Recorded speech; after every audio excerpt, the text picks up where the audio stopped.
And so for services to Her Royal Highness me, I have commissioned a wee statue for Shaquille Omar. I just cannot believe the wheel that has left.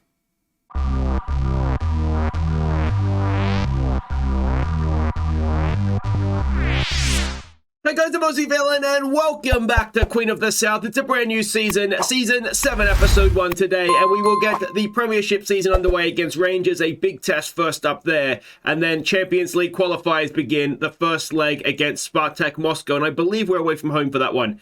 I could be wrong though, but we'll find out. We'll find out when we get there if we're in Russia or Scotland. Now, as ever with a new season, we will begin by having a quick review of where we stand as a club. Now, I'm not here to denigrate the great careers of Stephen Dobbie, Jim Thompson, Alan Bohr, Jim Patterson and Bobby Black. I don't think any of them played in the Champions League for Queen of the South. Why am I only a favoured personnel? That is outrageous. Shakir Omar, who has left and, well, it looks as though he's going to be going elsewhere. He is also an icon, along with Ali Roy. Ali Roy is retired. That's a shame. Retired as a player at 28, never played for another club.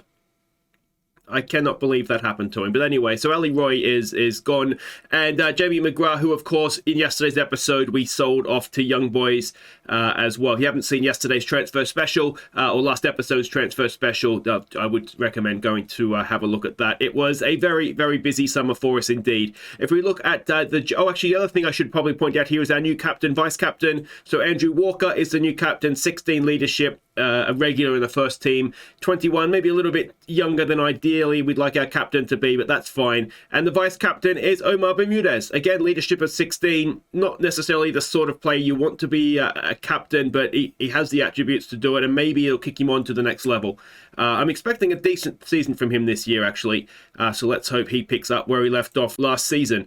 Now, general things here. We are predicted to finish third, as we seem to be every year, despite the fact we've beaten Rangers comfortably. Professional team, we're now a 3.5-star reputation club. I'm sure we're only a 3-star reputation club. Still have the squad determination, personality, and Champions League, of course, is where we are. Our hot prospect is the young winger that came through our academy, Gary Turpie. I've called him into the first team squad. My thought here is that we'll keep him on the bench for certain games, particularly for playing with wingers. And I think in some of the Betfred games especially, we'll look to give him, if not a start, then certainly some minutes off the bench. So I really want to try and bring through the better of our young players that we have at the club, because obviously we do need those club-trained players. Now, facilities, there's nothing that has changed over the summer. I have asked to expand the stadium. I've asked to build a new stadium. The board aren't having any of it, so that's why that is still the same. Looks like we're at Rugby Park. Rugby Park is Kilmarnock, is it not? For Europe this season, yes. So that's something to look forward to. And facilities, we are upgrading the training facilities. I don't think that we're upgrading the youth facilities again. We'll check that in just a sec. Actually, we can check that now. The training facilities, no. So the training facilities for the seniors are going to be done in September, so about 2 months' time. Yeah, end of September. And the youth facilities, I wonder if we can, could we ask for them now? Let's see what the board have to say about that. And there's nothing else here that we can do just now, is there? So that is all of that. Now, squad dynamics. It was a busy summer. We've only got the one player that's unhappy, and that is Suljic. Now, he doesn't actually necessarily want to leave. We've said that he can go if we get 5.5 million. That hasn't happened as of yet. Of course, the window is still open. It's July 31st. There's still plenty of time. But generally speaking, the club's in a good place off the field. The hierarchy, we've got lots and lots of support. The only two that don't support me is the backup goalkeeper and the youngster Gary Turpie, who's literally just been called into the squad. So that's all fine. You can see I was a little bit worried last season. I needn't have been. We have got our 3 team leaders in Davenport, Bayliss and Walker. And now we do need Bermudez to move up there, probably at the expense of Davenport, who will be a little bit more of a fringy sort of player, I think, moving forward. And the social groups were a little bit fractured because we did have such a busy summer. Again, hopefully it'll come together sooner rather than later, and we've been doing sort of the team bonding and stuff like that, which will hopefully help bring everybody into the same spectrum. Competitions and expectations. We are expected to qualify for the Europa League, so that is third. We're expected to reach the playoff of the Champions League, so that means we need to beat Spartak Moscow to get into the next round, which would be the playoff. Scottish Cup semi-final, Betfred semi-final, and you can see we've got a Betfred tie there against Wraith Rovers, who I'm almost positive we played them at this stage last season as well. Now, if we look at the Scottish Premiership pre-season preview, since that is where we are starting today anyway, you can see that we are fourth favourites. Actually, how is Ross County third favourites? That's a shock. Who have they bought in the off season anyway? That has happened. And if we look here too at the team, the dream team, for first time, it's not just Rangers and Celtic players. We have the goalkeeper in Santizo and Montano at right back. So our two wonder kids have got in there. If we go and have a look at all the key players, we can see Reece Oxford and Cole Palmer are there. Montano is ahead of a Rangers player, Santizo, and if we go down, we can see everybody else there that is expected to be key players. The Ross County top players are. That's absolutely stumped me that they are third favourites for the league. I cannot believe that. You can see that the promoted teams, the Hamilton and Livingston, they are expected to struggle, as you would imagine a promotion side to do. And otherwise, that I think is everything that we wanted to start as terms of a preview for the season. So let's go and see what we're doing in this game against Rangers. So we can see, for what it's worth, we're expecting a 4-2-3-1 formation from them. And this is a team we're sending out, given I'm favouring the European game, obviously, because there's time to recover a league campaign. There's not necessarily time to recover in Europe. So this is a team that we're sending out, and there's a lot of debuts coming in this game. So Santizo, our goalkeeper, is, he's the first choice, and that's not going to change. Varela is just back from injury, so he's going to start. Yeah, whether we'll get 90 minutes out of him, I guess time will tell, and he's not match sharp at all, but he makes his debut. Magliori is going to play at the centre of our defence, along with another debutant in Lecce, the young Albanian defender, and right back will be Gilchrist. Our middle two, it's Davenport, who is, I think, going to be sort of the leader of the league campaign, let's say, and Sonny Harding will be box-to-box midfielder. We've got a debutant for Duque, the guy we didn't need to sign, but I couldn't resist. He is playing a brand new position. He's left-footed only. We're going to play him as an inside forward on the right. Decent finishing, and obviously physically, apart from jumping, is very, very good indeed. Nakai will make a debut, and let's hope he has a good day in the number 10 role. And it will be Suljic coming in off the left-hand side as an inside forward, while it'll be Eddie Johnson playing against his former team. He will start up front. And, we've got 1, 2, 3, 4 debutants in the team. Let's hope they get off to a flying start.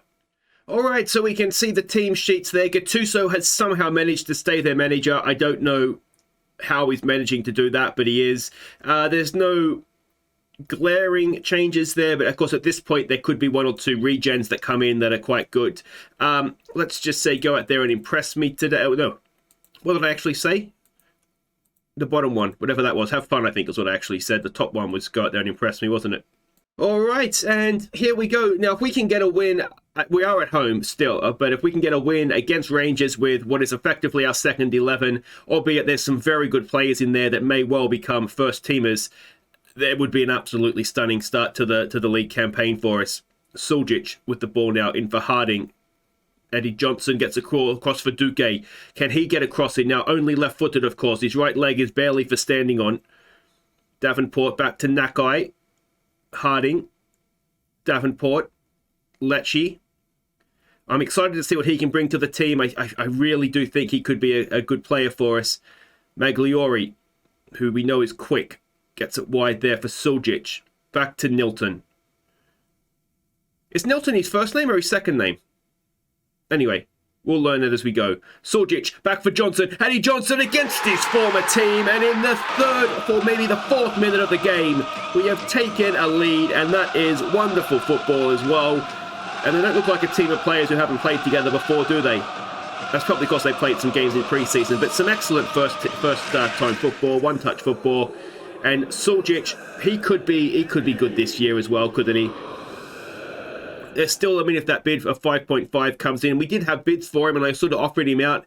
I always think if a player's got a promise like that, I'd rather get on in front of it, sort of get ahead of the scandal kind of thing and offer them out and try and, just if they're going to leave, let them leave early on so we've got time to replace them. And the bids that were coming in, I think we got to 3 million, might have been the highest. So, I mean, he's worth much, much more than that. So, yeah, you can see we've set his asking price at 5.5 and no one's come in for him, which I think is almost shocking, to be honest. But, yeah, you know, if I had 5.5 million to spend, I wouldn't be against spending it on Suljic. If I was, a bigger club, I suppose. Maybe not us. Now, the rest of the players that aren't making their debuts in this one will obviously make their debuts in the next game. So we're going to have a look at just about everybody. One thing I did, and I'm recording this before Johnson. Well, I think we've just seen miss of the season. I'm recording this before the transfer special has gone out, so I haven't been able to sort of see what you guys have thought of and Nilton, it is his first name and he's injured. Have I rushed him back a little bit too soon? Let's hope that's not too serious. But one thing that I did kind of notice is we've signed a lot of players that are sort of genuinely upgrades rather than, because usually we're forced to sign younger players and they're not necessarily an instant upgrade. Don't get complacent out there, please, guys. Whereas I feel like this summer, there's a lot of players that come in and are the best player in their position at the club. So that's really, really promising. That goes without saying, that's really promising. Are they all gonna come off for us? Possibly not. Nakai, good ball through for Duque, and Duque gets a goal. And it is his first for the club. And we started the second half as well as we started the first half. And well, that's really, really good. And quite a few of the new boys involved in this one as well. Nakai through to Duque. And that's that pace, isn't it? Pace and acceleration. He just got in behind them. And, well, this is going very, very nicely indeed. It wasn't offside, but how close was it? Oh, it was very close, wasn't it? Iorfa maybe just playing him on in the middle there. It surprises me how many of the Rangers, because Iorfa is at Rangers in real life, I believe. It surprises me how many of the original Rangers squad is still there, because Kamara's an original, isn't he? Patterson, I think, is as well. Morales, obviously, is there in real life.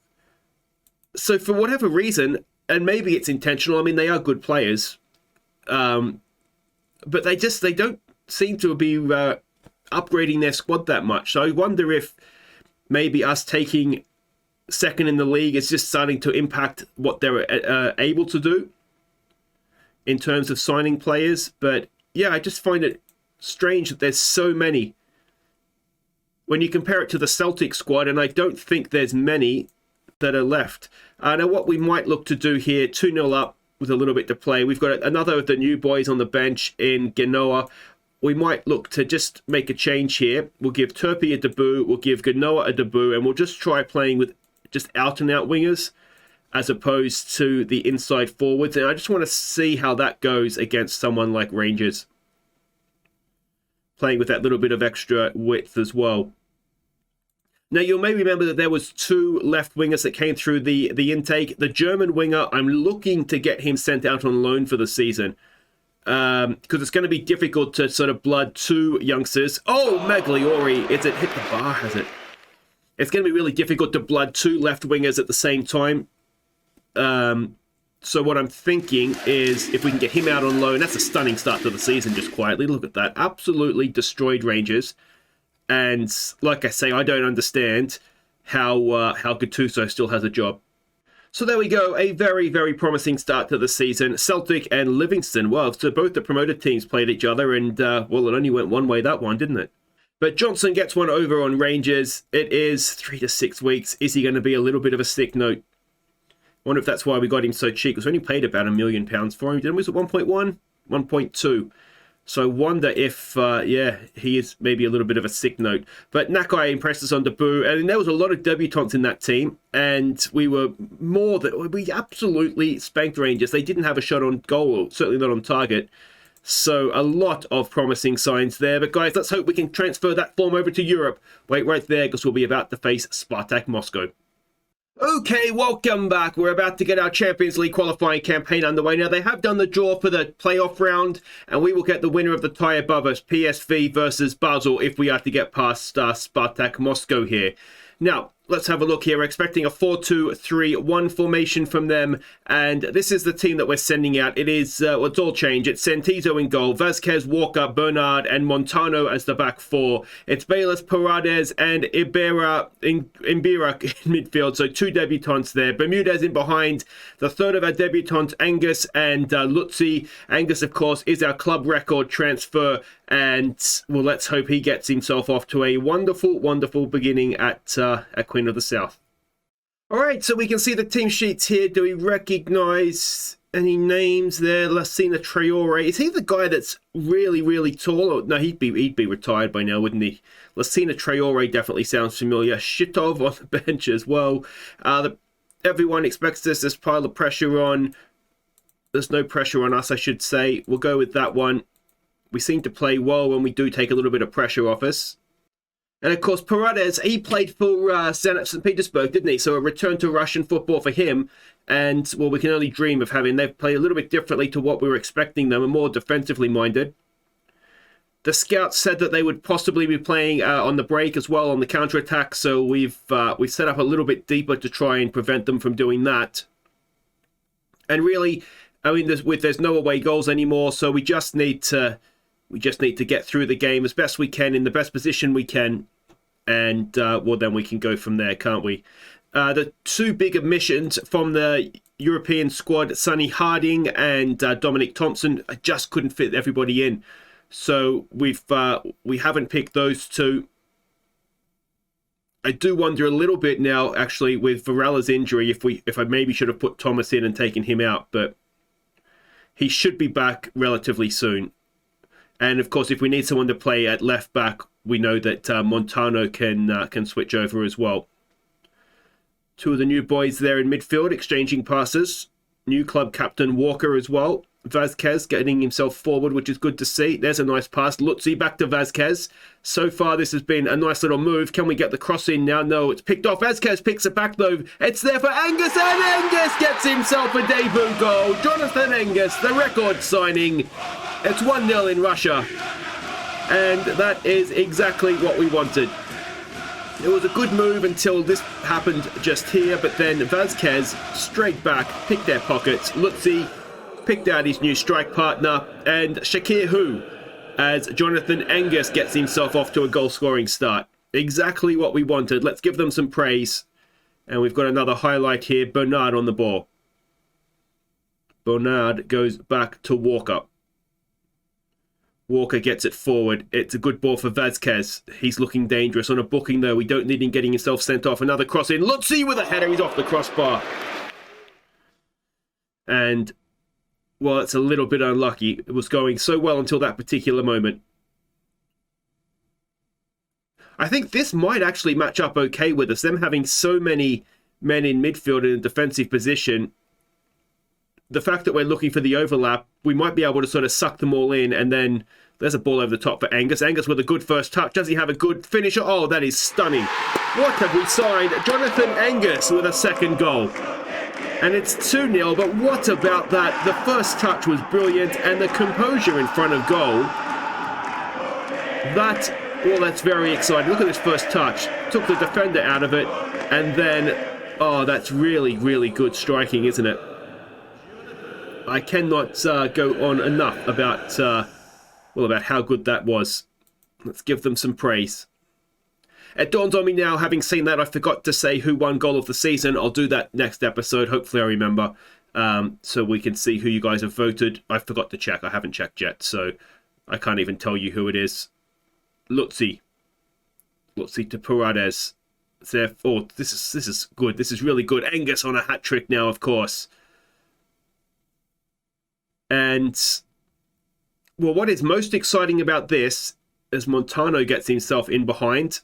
It's back for Bayless to Montano. Back to Bayless again. Paredes is in space. It's a ball in. It's offside. Or was it a push? Either way, it's not going to count. Yeah, what's really exciting about this is that we're playing a completely different way to how we played against Rangers. A completely different team. And we still look really, really good. It's early in the season, of course, and Celtic will be our big test domestically. But, well, early signs here are that we look like we may have taken a step forward, even if we did end up losing SHAKUR OMAR. So, you're playing well. So, I mean, that's pretty much as good as we could have hoped for. Unfortunately, I seem to have lost Jonathan Angus. I'm not quite sure why, but anyway. Let's see if we can really put this tie to bed. If we can get, say, a third goal, what I might do is we might not bother coming back for the second leg. And Bermudez lines one up. Because I don't see a point in coming back for what's essentially a formality. And hopefully I don't stuff it up. But we typically do okay over 2 legs. If we win the first leg, the second leg tends to be a bit of a non-event anyway. Angus can't quite win that. So, yeah, that's what I'm kind of thinking. We might come back for the next time. Lutzi's there. Lutzi does get his goal. And it is now 3-0. Early still in the second half. Only in the 48th, 49th minute. And, well, it's 3-0 now at the Queen of the South. And this is, look, we've got to remember too, Russian teams tend to not be the greatest for whatever reason in FM. So, you know, that kind of is what it is. It may be we're playing a weaker team. Paredes is on a booking. I wonder if we take him off. I'm tempted just to leave him on, though, to be honest. Andy Irving is on the bench. He's kind of, at this point, a little bit of sort of first reserve in both formations. But, I mean, as the season goes on, players need rest, suspensions, injuries come in. He'll play a lot of football this season. I'm fairly certain he's just not quite featuring early on here. And that sort of shows a little bit the depth that we have now as well. Lutzi's kind of let his man go there. Ball to the back post. It's all just a little bit disjointed from them, but it's still there. And there is the goal for Spartak Moscow. Let's give him a focus. And does that just breathe a little bit more life into the tie, I wonder? Certainly if they get another one. I don't think we can take the second leg for granted. Vazquez is running around like a headless Spanish chicken, isn't he? And yeah, I really am reluctant to make too many changes. Because we've got to remember too, we've still got the league campaign. And I think we've got Livingston next in the league. So this is midweek, so they're on the weekend. And then obviously we'll have the second leg against Spartak. So it's a little bit of a case of, unless things are going horribly wrong in a game, I kind of want this to be Europe and then the first team, or the team that we saw in the first game, to be domestically. So that's the plan at this point, and we'll have to just wait and kind of see how that pans out, if it actually works out for us. But I mean, they scored from their only shot on goal, which is always a little bit annoying. But Montano, has he injured himself? He wants to be substituted. Anyway, it doesn't matter now. You can go and have a rest, Montano. 3-1 that is. I'm going to say that was relatively comfortable, wasn't it? I don't think we need to come back for the second leg because I think we should have that in the bag. So Queen of the South turned dominance into victory against Spartak Moscow. More debutants, Angus, Paredes and Abira. And so that is, I mean, 2 goals on debut. It doesn't get too much better than that, does it, in the Champions League as well. But guys, that will do it for today. If you have enjoyed it, make sure you hit thumbs up. Don't forget to subscribe if you're new. And I think what we will do is come back for the second leg, for the next round. I'm assuming that we're going to get through. If not, then, well, then there's going to be problems, isn't there? But we should have that more than comfortable in the bag, having won 3-1 away. So it'll be both legs of the PSV or Basel tie. What happened in that first game? It was 1-0 to PSV at home. So that's still very much all to play for there. So we play one of those guys in the next episode. Until then, guys, I've been Aussie Villain. Thank you so much for watching. Take care.